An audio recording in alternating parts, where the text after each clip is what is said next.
líder y estratega.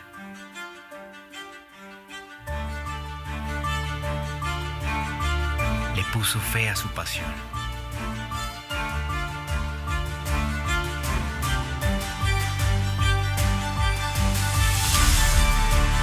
Y decidió cumplir con su misión.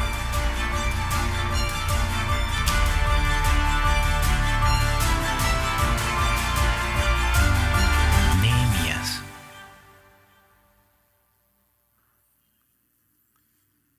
Muy buenos días. ¿Cómo se encuentran en este día? Un saludo muy especial también a los que nos miran, nos siguen en el canal de YouTube de la Confra. Qué rico que estén conectados con nosotros. Algunos se quedaron pensando cuando Laurita hizo el comentario de que Juaco está en Confrasuba, pero yo dije, pero si yo lo saludé esta mañana. Yo me dije varios que dijeron, pero ¿cómo así? ¿Es otro Juaco? No, Juaco a los 10 minutos salió corriendo para dar el mensaje a las 11 en Suba, en la Confra Suba, y por eso lo vimos un momentico acá, pero de verdad que es un gusto y es un privilegio poder entender que somos una sola iglesia. Confra Unicentro, 127 acá, y todo ese proyecto maravilloso en Confra Suba, todo lo que se está haciendo, y varios de nosotros vamos a estar yendo a enseñar también y a compartir con ellos. Entonces, esa es la razón por la cual vieron a Juaco esta mañana. Hoy terminamos la serie de Nehemías y voy a compartir y vamos a reflexionar en esta frase: corregir para avanzar. Qué importante es evaluar, analizar y hacer los correctivos necesarios para salir de un estancamiento. Durante estos 6 domingos analizamos a un gran líder, Nehemías, copero del rey, ¿recuerdan?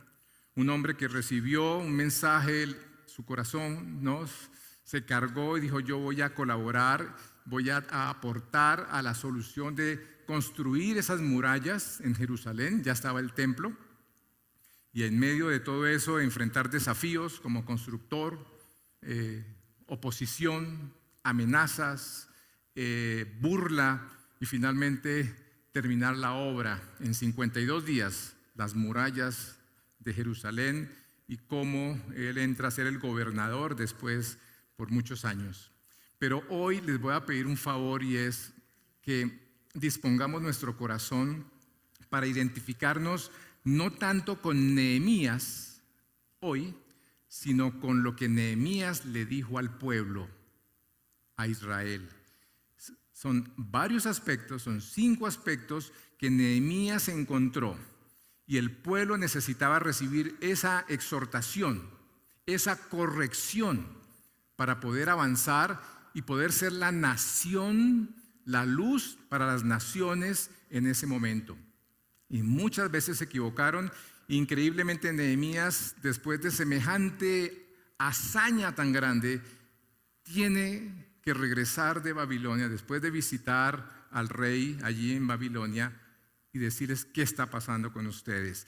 Hay una tendencia, eso es lo que se llama hoy en día efecto retorno, de que uno regresa a lo que era antes. Ya a todos nos pasa.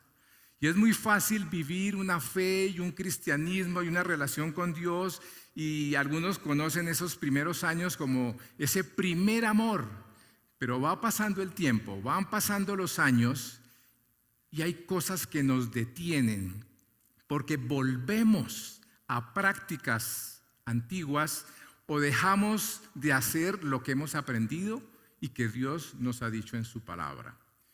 Por eso, ahí en el capítulo 13, vamos a mirar aquí en pantalla que cuando se celebró esa culminación de la muralla, dice el texto allí en Nehemías: aquel día se leyó ante el pueblo el libro de Moisés, y allí se encontró escrito que los amonitas y moabitas no debían jamás formar parte del pueblo de Dios. Hasta ahí vamos a mirar un momento. O sea, algo importante es que en ese día se lee ¿qué? El libro de Moisés, el mensaje de Moisés, la Torá para el pueblo de Dios. Y eso era algo que acompañaba en ese momento a Nehemías, pero también acompañó a Esdras, a Zorobabel, 12 años atrás. La importancia de leer el consejo de Dios. Y en esa lectura se encontró que estaba escrito que los amonitas y moabitas, naciones extranjeras allí en el este de Israel, estas naciones no debían jamás ser parte, formar parte del pueblo de Dios.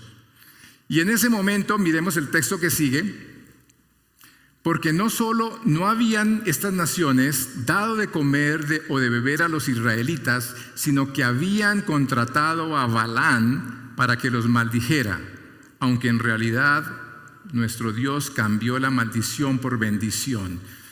¿De qué está hablando Nehemías recordando el texto de Moisés? Les está diciendo cuando el pueblo de Israel sale de Egipto, ¿no?, y pasa a Jordania y va a entrar a la tierra prometida para encontrarse con la primera ciudad, Jericó. En esa travesía salen estas naciones, estos pueblos, a hacerle la vida imposible al pueblo de Dios, a Israel. Y no solamente no les ayudaron, no les brindaron alimento, bebida, sino que había odio en ellos. Un odio tal que contrataron a Balaam para que los maldijera. Balaam era un personaje malvado que tenía esos poderes espirituales. Imagínense, estas naciones tratando de que el plan de Dios no se pudiera realizar y pasaran a la tierra prometida. Versículo 3.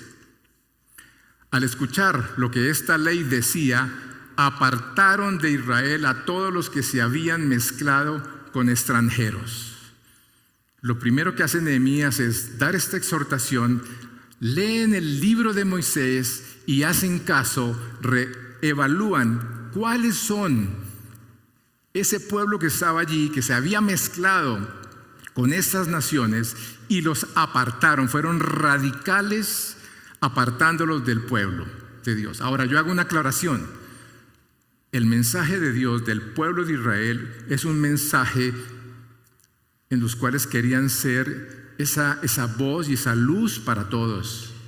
Era un mensaje de bienvenidos y los extranjeros eran bienvenidos en Israel.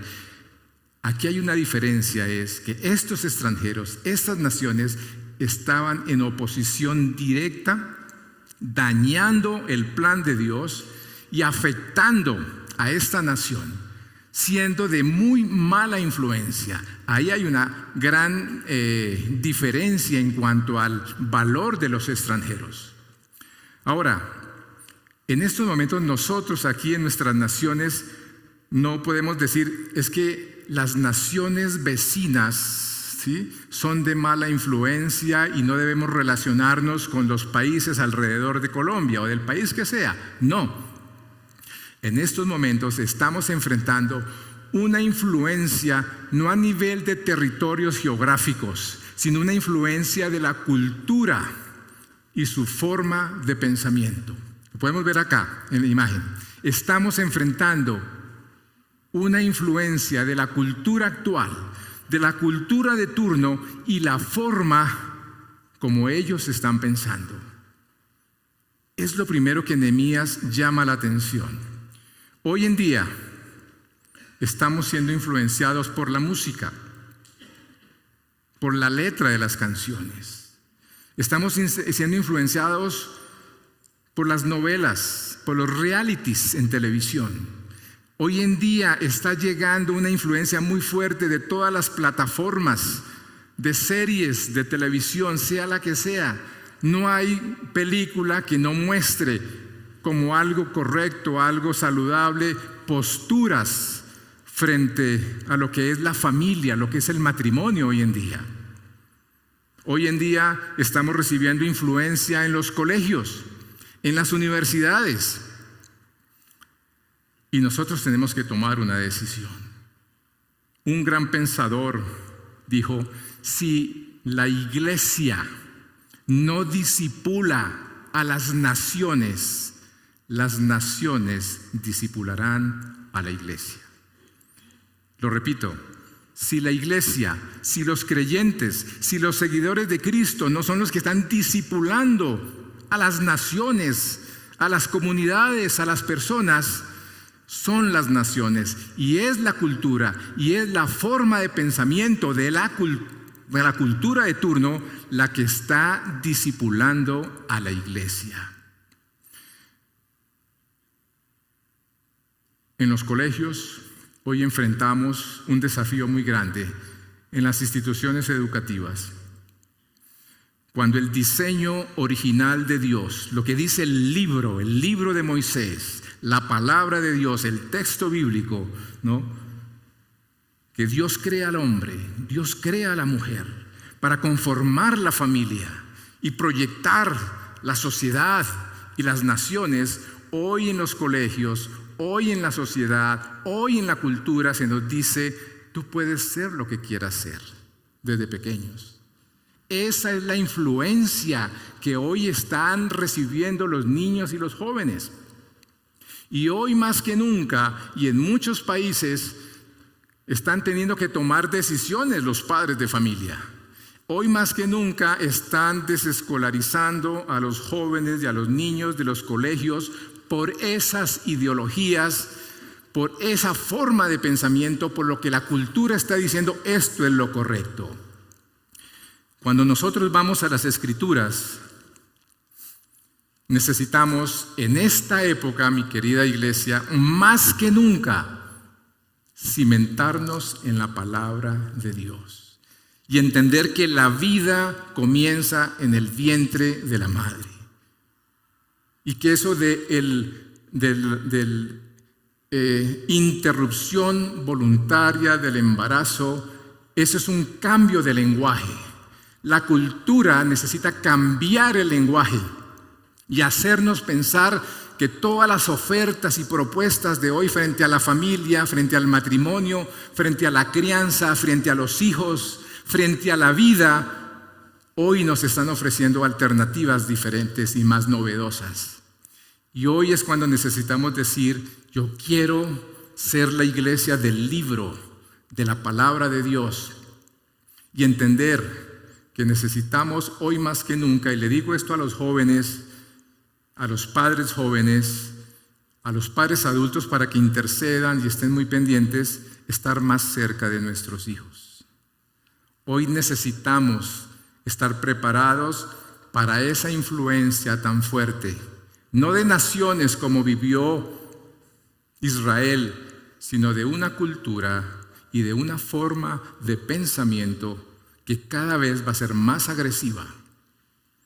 Casi que podríamos decir: necesitamos aprender a estar más con nuestros hijos en familia, aprender a caminar con ellos, enseñarles los principios y valores de la fe y de la esencia de lo que es el hogar, la familia, el matrimonio y la vida. Y para eso necesitamos no estar ocupados en tanto trabajo, en tantas actividades, sino estar con ellos y enseñarles desde pequeños. No esperar que la iglesia les enseñe el domingo, enseñarles mientras estamos con ellos, para cuando lleguen a los colegios, a los centros educativos, cuando enciendan la televisión, abran el internet y miren los realities y miren todo lo que el mundo está diciendo: esto es correcto. Esa influencia puedan tener herramientas suficientes para decir: no voy por ese camino. Ese fue el primer aspecto. ¿Y qué más encontró Nehemías? ¿No? Que tuvo que expresarle al pueblo al final de su tarea, de su ministerio. Miremos el versículo que sigue allí, en el versículo 4. Antes de esto, dice el texto, el sacerdote Eliasib, este es un nombre clave, un sacerdote clave a lo largo del relato de Nehemías en esos 12 primeros capítulos. Encargado de los depósitos del templo de nuestro Dios, estaba emparentado con Tobías, dos personajes que Nehemías necesita traer a colación ahí en el capítulo 13 y decir: mire, este sacerdote me acompañó en todo este proyecto, en toda esta hazaña, pero emparentó, se volvió familia, un hijo, una hija, un nieto, terminó casado, comprometido, nada más y nada menos con Tobías. Los que han seguido la historia saben que Tobías fue uno de los enemigos aférrimos de Nehemías para que no lograra cumplir su misión de construir esas murallas, de restaurar esas murallas. Le hizo la oposición, lo atacó, se burló, lo amenazó, intentó matarlo. Y por el otro lado un sacerdote, uno del equipo de Nehemías. Y estos dos, debido a su relación y a su vínculo ahora político en el sentido de que emparentaron, mire lo que hace en el versículo 5. Y lo detecta Nehemías. Y le había acondicionado una habitación grande, este sacerdote, a Tobías. Y allí, en esa habitación, ¿qué sucedía? Se almacenaban las ofrendas, el incienso, los utensilios, los diezmos de trigo, vino, aceite, destinados a los levitas, cantores y porteros, y las contribuciones para los sacerdotes. Eso era esa habitación especial. Allí guardaban esto los sacerdotes. Sigamos. Para ese entonces, aclara Nehemías, yo no estaba en Jerusalén, porque en el año 32 de Artajerjes, rey de Babilonia, había ido a ver al rey. Y después de algún tiempo, con permiso del rey, digamos, regresé a Jerusalén y me enteré, dice Nehemías, de la maldad cometida por Eliasib al proporcionarle a Tobías una habitación en los atrios del templo de Dios. O sea, viene a mi mente ese refrán que cuando el gato se va, los ratones hacen fiesta. Solo fue que Nehemías se fuera 1 o 2 años a cumplir la promesa de regresar ante el rey, ¿sí? Y este sacerdote regresó a unas andanzas, a unas amistades, a unas alianzas, y debido a ese vínculo, yo creo que Tobías le dijo, consígueme una habitación, y le entrega nada más y nada menos que un recinto especial consagrado para Dios. Se lo entrega al enemigo de Nehemías. Lo fácil que es bajar la guardia, lo fácil que es creer que somos muy espirituales. Hoy somos ese real sacerdocio, somos esa nación santa, somos ese pueblo adquirido por Dios, pero qué fácil es vivir una doble vida. Y eso lo estaba haciendo este sacerdote Eliasaf, creyéndose muy espiritual, pero permitiendo esa entrada. Y miren lo que hace Nehemías inmediatamente.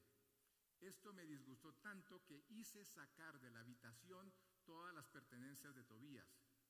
Luego ordené que purificaran las habitaciones y volvieran a colocar allí los utensilios sagrados del templo de Dios, las ofrendas y el incienso.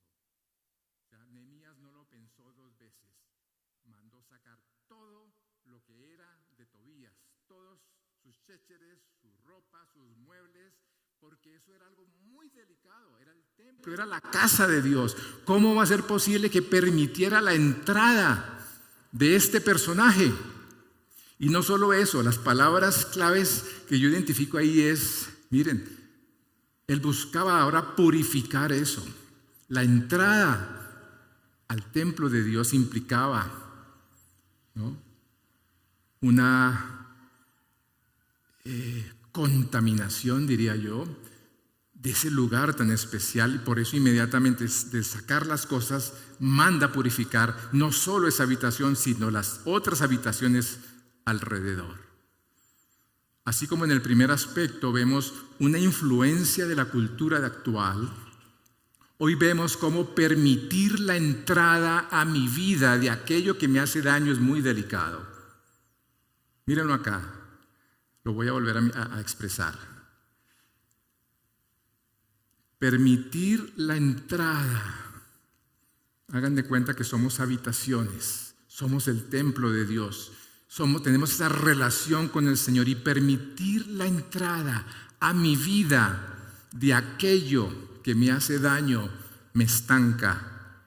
Si no tomo los correctivos necesarios, no voy a poder avanzar en mi fe y en el propósito, en cumplir el propósito que Dios tiene para cada uno de nosotros. Y Nehemías necesitó decir, no, no más. ¿Cómo se les ocurre? Hay que sacar esto del templo de Dios. Y yo hago la pregunta, y me la hice preparando este mensaje. ¿Qué cosas Dios me está mostrando y te está mostrando a ti que debes sacar allí de tu vida, de tu corazón, que te está dañando, que te está corrompiendo, que te está esclavizando y necesitas reconocer que eso no puede seguir así? Viene a mi mente algunos aspectos. Puede ser soberbia, ¿no? Soy una persona muy altiva y sigo viviendo mi fe y soy muy arrogante, por decir algunos nombres. Orgullo, ¿no? O esa prepotencia que a veces llegar a los caminos del Señor implica humildad, bajar la cabeza. ¿Qué hay allí en tu vida que todavía necesitas revisar, sacar y corregir? ¿Algún ídolo? A veces caminamos con el Señor, pero todavía hay ese amor a ciertos ídolos, al dinero, ¿no? A las posesiones materiales, al ganar más y más, ¿no? A la belleza exterior, ¿no? El ídolo del cuerpo, la sensualidad, ¿no? No sabemos. Cada uno de ustedes puede decir, ¿qué estoy permitiendo que esté ahí adentro y que deba ser quitado, arrancado? Y si necesitamos, podemos compartir con alguien muy cercano y decir, ayúdame a orar por esto. Pero hay un flagelo muy grave que está pasando en el mundo entero y lo está viviendo la iglesia también. Y es algo que hemos permitido hoy en día, más que nunca, que entre a nuestro corazón. Ya no es la influencia de afuera, sino lo que yo permito que esté aquí, y se llama pornografía. La pornografía ha hecho un estrago terrible en la vida de adultos, jóvenes y niños. Hoy, en esa época, hace muchos años, había que con mucho cuidado ir a comprar una revista en una droguería, con un susto. Hoy los niños solo es encender su celular, que ya todos tienen datos, y entrar a las páginas pornográficas que sus compañeritos les están mostrando. Hoy la pornografía no es solo esa. Hoy en todas las series de televisión hay escenas por todos lados, y esas personas están en las iglesias y estamos permitiendo que eso esté allí. Ese es un flagelo, ese es un Tobías en el siglo XXI que está haciendo estragos terribles. De cada 10 personas, 8 consumen pornografía. Y los papás creen que los hijos y los niños no. Aún en colegios confesionales. ¿Por qué? Porque el niño va en la ruta. Y en la ruta van los niños, van los compañeros. Y los compañeros muestran. Y los papás se han enterado. Ese es un flagelo que no se escapa ni papá y mamá también. No se escapan los pastores. No nos escapamos nosotros. Las estadísticas también muestran cómo de cada 10 pastores, 5 o 6 están atrapados con ese Tobías que tienen en esa habitación eso allí guardado, afectando su matrimonio. Son situaciones, aspectos que estoy dejando entrar a mi vida y que me están dañando. Y a eso va unido con las relaciones sexuales prematrimoniales y extramatrimoniales también. Son situaciones, son entradas, ¿no? Hoy en día en las iglesias los muchachos dicen, pero tener sexo es normal. Vuelve y juega. Esto no es un tema de religión, esto es un tema del diseñador.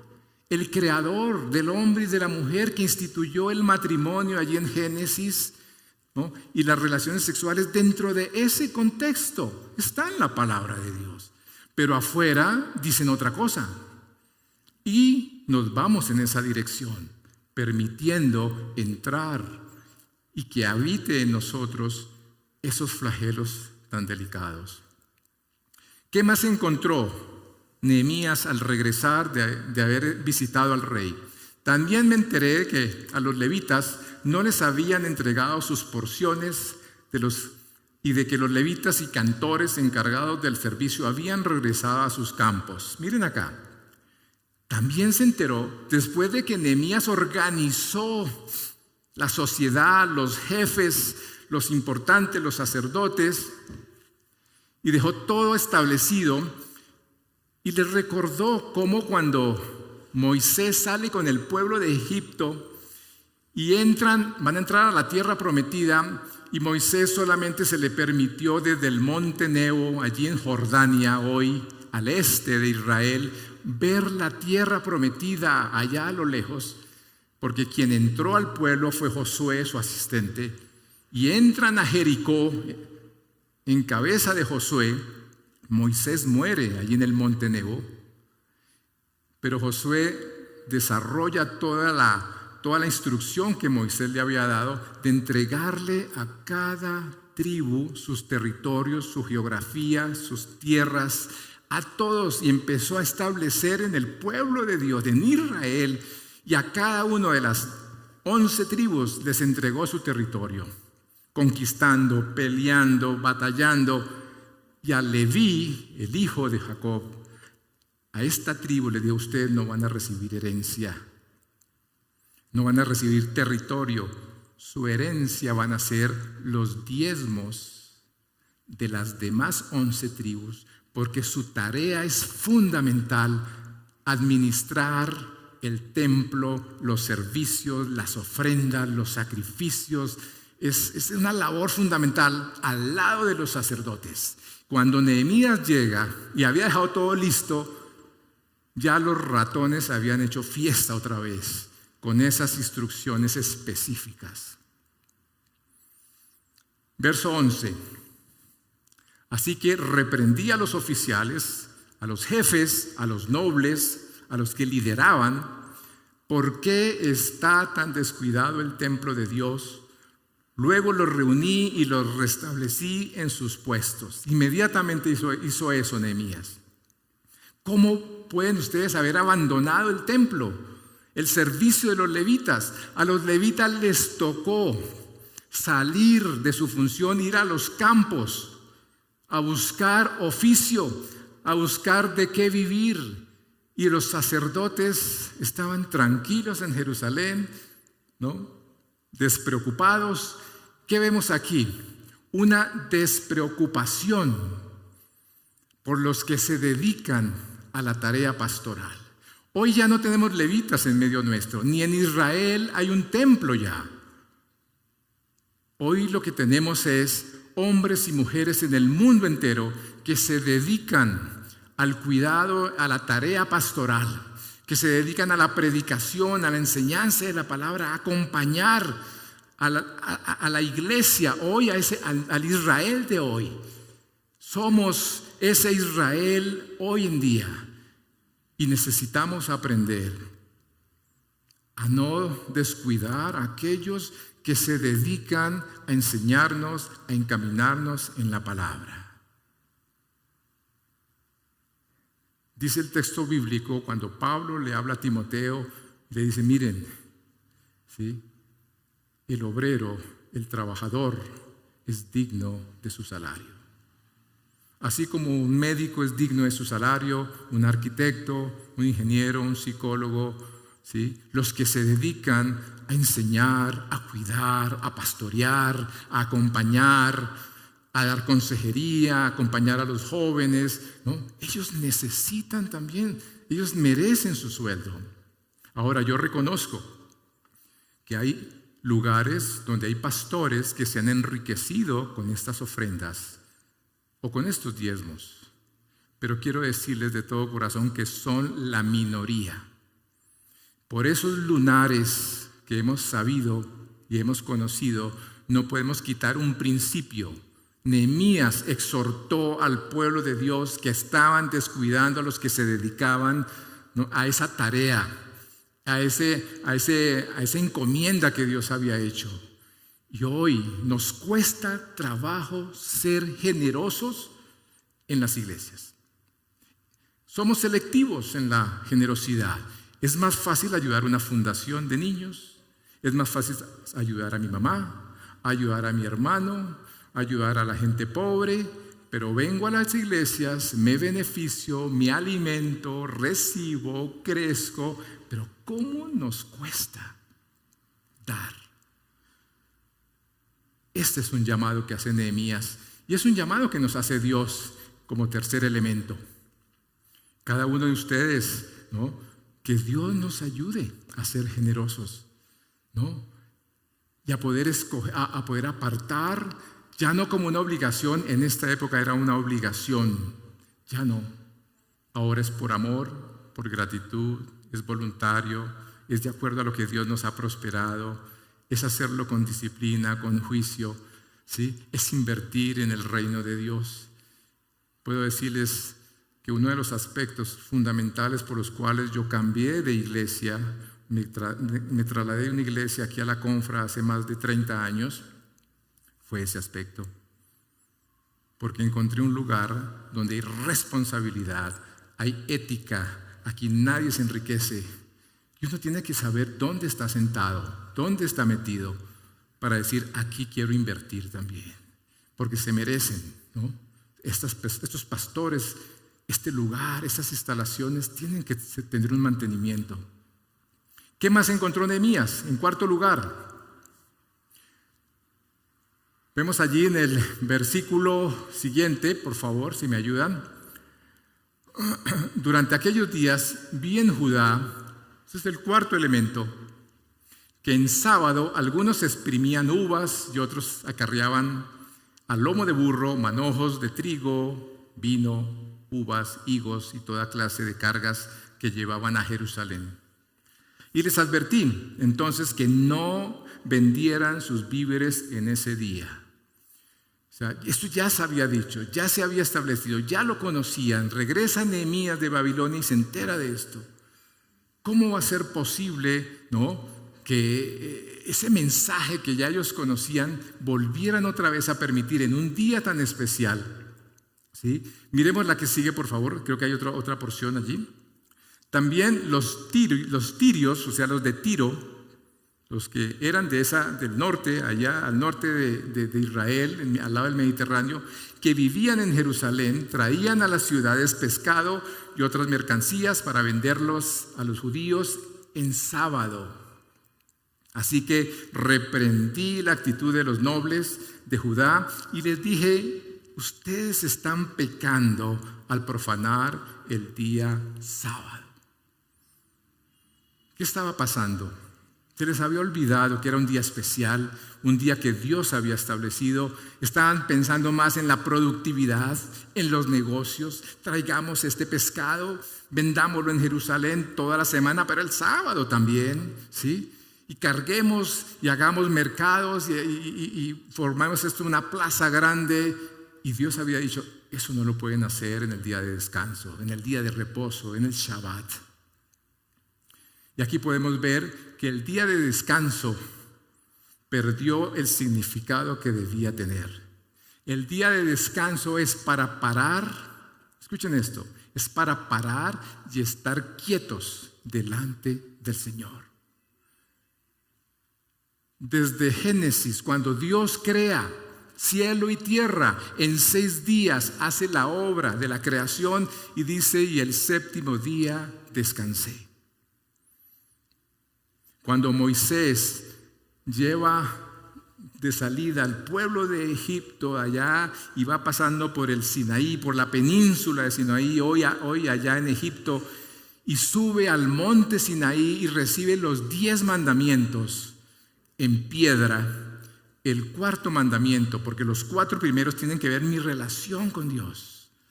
No tendrás dioses ajenos, no te harás imágenes, no hablarás o pronunciarás el nombre de Dios en vano. Y el cuarto, no respetarás y guardarás el día de reposo. El día de reposo es para parar, es para decir, Señor, aquí estoy.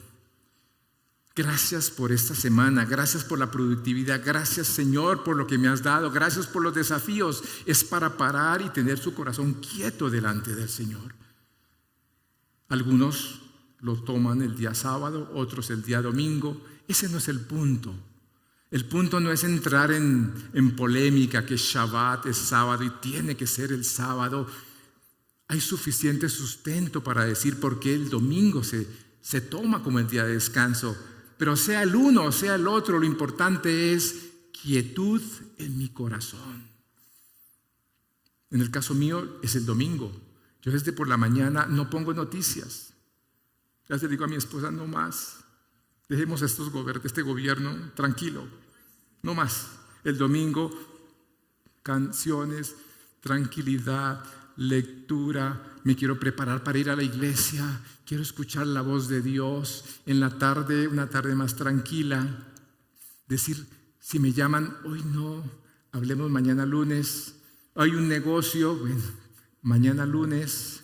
¿Sí? Una llamada. Hoy no, hoy estoy en familia, hoy estoy con mi esposa, hoy estoy con mis hijos. Hoy queremos tener un tiempo de caminar, de ir al parque, de evaluar. Este pueblo se les había olvidado eso. Y ese amor al dinero, a la productividad, pensando que entre más vendiera, ¿no?, me iba a ir mejor. Y quiero decirles, es preferible 6 días nomás, dedicados a mi trabajo, a mis actividades, a mi productividad, y decir el séptimo día es un día para parar. Ese es el significado del Shabbat, parar, evaluar, corazón quieto, cómo va mi vida, estudiar la palabra de Dios, qué debo cambiar, qué debo hacer, a quién puedo bendecir. Ese fue otro de los aspectos. Y el último, ¿no? Sigamos. En aquellos días también me di cuenta de que algunos judíos se habían casado con mujeres de Asdod, de Amón y de Moab. Asdod, también al lado del Mediterráneo, muy cerca a la franja de Gaza, Asdod. Y estas dos del lado de Jordania. Y se entera Nehemías, ¿no?, que se habían casado cuando eso ya estaba claro, ya había sido advertido. La historia había demostrado que esas alianzas, esos vínculos, esos matrimonios mixtos no iban a traer algo bueno. Y en el verso 24 dice: la mitad de sus hijos hablaban la lengua de Asdod o de otros pueblos y no sabían hablar la lengua de los judíos. Eso es un detalle que Nehemías quiere dejar claro, porque una vez dice, no, pues casémonos, eso no tiene mayor, ahí vamos, nos entendemos. Pero miren, la sola lengua del pueblo judío se perdió. La lengua de los pueblos extranjeros, de ese cónyuge extranjero, tuvo mucha influencia, y eso demuestra el desvío del pueblo de Dios. Entonces es donde Nehemías es más fuerte, es duro, y dice en el versículo que sigue, en el verso 25, entonces los reprendí y los maldije.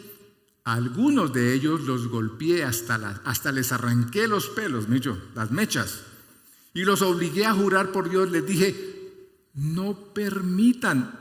Acuérdense, él se va para Babilonia, hacen fiesta, los ratones, casémonos. Eso ya Nehemías está ya. Los sacerdotes se relajaron, bajaron la guardia, ¿sí? Y los obligué a jurar. Les dije, no permitan que sus hijas se casen con los hijos de ellos, ni se casen ustedes ni sus hijos con las hijas de ellos. Eso era fundamental para el pueblo de Dios. Esos matrimonios, ¿no?, donde hay diferencias en la fe. O sea, esas uniones son muy delicadas y son muy peligrosas. Y dice aquí la última frase, que es los aspectos para tener digamos presentes ¿Qué cosas Dios nos está mostrando? El peligro de los matrimonios desiguales en la fe. El peligro de los matrimonios donde hay formas de pensar diferentes en mi creencia, en mi fe. Esto era muy delicado en el pueblo de Dios. Y esta situación que vivía el pueblo de Dios es una sombra, es un reflejo, es un espejo para que nosotros digamos como pueblo de Dios, ojo, por eso les decía, hoy el mensaje no es del líder Nehemías, hoy el mensaje es del pueblo, cómo regresó a prácticas y dejó responsabilidades y qué nos está diciendo el Señor hoy. 2, cuando uno se une con su esposa, dice Génesis, dicen textos bíblicos, nos fundimos, nos fundimos, nos soldamos en un solo ser. Ese es el matrimonio. Y 2 personas unidas pueden defenderse cuando comparten su fe y su creencia. De por sí, el matrimonio no es fácil. O sea, el matrimonio es una bendición, pero los que somos casados sabemos que no es fácil, ¿o no? El matrimonio es un proyecto de Dios, es necesario, pero no es fácil. Imagínense si uno piensa en una dirección y el otro en otra. Y si es el tema de la fe y de nuestras creencias, no, pero es que por el camino Él va a ir entendiendo, Él va a ir aceptando las cosas de Dios y la palabra. Hay excepciones, pero la regla general es que va a haber problemas. Y Nehemías les dice, mire, hasta Salomón, en los versículos que siguen, ese gran rey cayó por permitir casarse con mujeres extranjeras que pensaban diferente. Los últimos años de Salomón, dice el texto bíblico, ¿no?, lo hicieron desviarse, porque esa presión de ese cónyuge que va en otra dirección, que tiene otros dioses, otros proyectos, otros anhelos, otra forma de pensar, lo desvía a uno. Ser uno solo, ¿no?, con su cónyuge, ¿no?, es fundamental. Y qué importante es entender que pensar diferente es un riesgo, es un peligro. Ahora, esto no es un asunto de religión. Yo sé que los jóvenes que me están escuchando aquí y en muchas iglesias se habla de que no nos unamos en yugo desigual. No es un capricho. Esto no es un tema de religioso. Ese es un tema de cosmovisión. O sea, si yo pienso y creo en un Dios creador y creo en la familia y creo en la ética y creo en perdonar a mis enemigos, creo en restaurar mi vida y el otro cree en otras cosas y cree en hacerse rico, en progresar, en proyectarse, pero nos amamos. Esto no es un tema de religión, esto es un tema de cosmovisión bíblica. Esto es un tema de decir, ojalá jóvenes, ¿no?, primero ustedes se consagren al Señor, busquen al Señor, cimienten su vida en el Señor y pídanle a Dios una pareja, un esposo, una esposa que vaya en esa misma dirección. Este era el proyecto, este era el interés de Nehemías, y Nehemías tuvo que llegar a exhortar y decirles, mire, si ustedes son el pueblo de Dios, necesitan ser de influencia, pero tienen que tomar correctivos. Y vino a mi mente ese momento en que Jesús se está despidiendo, está orando por Él, está orando por sus discípulos, está orando por los que habrían de creer allí en el Evangelio de Juan. Y dice lo siguiente allí en el texto, en Juan 17, dice, ya Jesús estaba saliendo, ya Nehemías tenía que irse, ya Nehemías estaba dando los últimos consejos. Jesús también, y dice, yo les he entregado tu palabra. Por ello leyeron el libro de Moisés. Y el mundo los ha odiado porque no son del mundo. Esa fue los obstáculos que vivió Nehemías también. El mundo lo odió a él y no querían que él cumpliera ese propósito. Como tampoco yo soy del mundo, dice Jesús, no te pido que los quites del mundo, sino que los protejas del maligno. Jesús está orando porque estemos en el mundo. Él no está orando porque nos saque del mundo, sino porque nos proteja del maligno, de las malas influencias, de lo que permitimos entrar a nuestro corazón, de lo que dejamos de hacer a favor de la iglesia, de los pastores, de las decisiones equivocadas que tomamos. Porque el maligno está detrás de los jóvenes, el maligno está detrás de los niños, el maligno está detrás para acabar la familia. Ellos no son del mundo, como tampoco lo soy yo. Verso 17, santifícalos en la verdad. Tu palabra es la verdad. Como tú me enviaste al mundo, yo los envío también al mundo. Ese es el desafío con el que queremos terminar la serie de Nehemías. ¿Sí? Ser líderes valientes como Nehemías, pero también aprender de los errores del pueblo de Dios, cómo se dejaron influenciar, cómo permitieron entrar a su vida aquello que nos hace daño, cómo descuidaron a sus líderes y pastores, cómo se alejaron de Dios y lo reflejaban al olvidarse del día de reposo, el día para parar y estar quietos delante del Señor. Y cómo es de fácil decir yo hoy ya ni se quieren casar, quieren convivir con el que sea, piense como piense, si nos amamos y después se acabó el amor, esto es muy delicado. Hay una pregunta para ustedes. Mientras tanto le pido a los músicos que me acompañen acá, que vayan subiendo, una pregunta. ¿Cuál de estas 5 situaciones, 5 aspectos que encontró Nehemías entre su pueblo, debes tú y yo también, debemos corregir para poder vivir en la verdad? Tu palabra es la verdad. ¿Qué debemos corregir para vivir en la verdad? Primero que todo, para honrar a Dios, y segundo, para ser de influencia. Esa es la pregunta. De estos 5 elementos, de estos 5 aspectos, ¿cuál o cuáles de ellos? Yo soy el primero que digo, yo, Señor, quiero revisar mi vida. Si tienes tú algún aspecto que Dios te ha mostrado hoy, de estos 5 que Nehemías expresa, exhorta y pide la corrección y un cambio, yo te pido que te pongas en pie. Yo quiero orar por ti y repito, yo soy el primero que doy un paso diciendo yo necesito vivir esta realidad, esta plenitud con el Señor. Padre Santo, en esta mañana todavía, Señor, nos hemos puesto de pie, reconociendo que qué fácil es retornar, qué fácil es regresar a prácticas donde me he dejado influenciar por la cultura, donde he permitido aceptar enseñanzas, supuestas verdades que van en contravía al diseño original tuyo, Señor, y que está en tu palabra. Y también he permitido entrar el pecado a mi vida.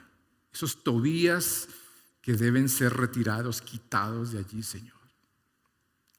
Reconozco que también he descuidado, he sido muy despreocupado por aquellos que me enseñan la palabra y recibe mi familia tu bendición, tu directriz, Señor. Y no he sido generoso, Señor, con ese lugar y con esos pastores que nos cuidan. También reconozco, Señor, dile allí, porque me he alejado de ti, productividad, y pensando en más y más y más negocios y más beneficios y más ingresos, y me hace falta parar y estar quieto delante tuyo y vivir ese Shabbat, y vivir ese día de descanso, ese día de reposo, para estar quieto y escuchar tu voz, Señor. Y también, Señor, perdónanos, porque hemos permitido muchos matrimonios, muchas alianzas, muchas sociedades en las compañías donde uno piensa una cosa y el otro otra, Señor. Y eso garantiza un fracaso. tarde que temprano, Señor. Estamos aquí delante tuyo, primero dándote gracias por este pueblo de Dios que hoy nos ayuda a entender una realidad presente. Y hoy como sacerdotes tuyos, Señor, te pedimos, Señor, que nos ayudes a hacer los correctivos para avanzar. Hacer los correctivos porque queremos honrarte a ti primero y darte el primer lugar. Y así avanzar y ser luz como Jesús oró allí en sus últimos días, orando por nosotros para que pudiéramos ser de influencia, Señor. Señor, oro como oró Jesús. Te pido que nos protejas en este mundo loco, en esta sociedad loca, en esta cultura que a lo malo le dicen bueno y a lo bueno le dicen malo, Señor. Protégenos. Protégenos del maligno, Señor, que está detrás de todo esto. Pero también ayúdanos a cimentarnos en la roca que eres tú y en tu palabra, Señor, para poder de esa manera cumplir el propósito y ser esos Nehemías en una época y en un mundo que necesita hombres y mujeres valientes que impacten la vida de otros viviendo en santidad y aceptando el desafío, el riesgo, aún los encarcelamientos y la muerte, Señor, si es necesario. Pero queremos ser dignos representantes tuyos, Señor. Ayúdanos.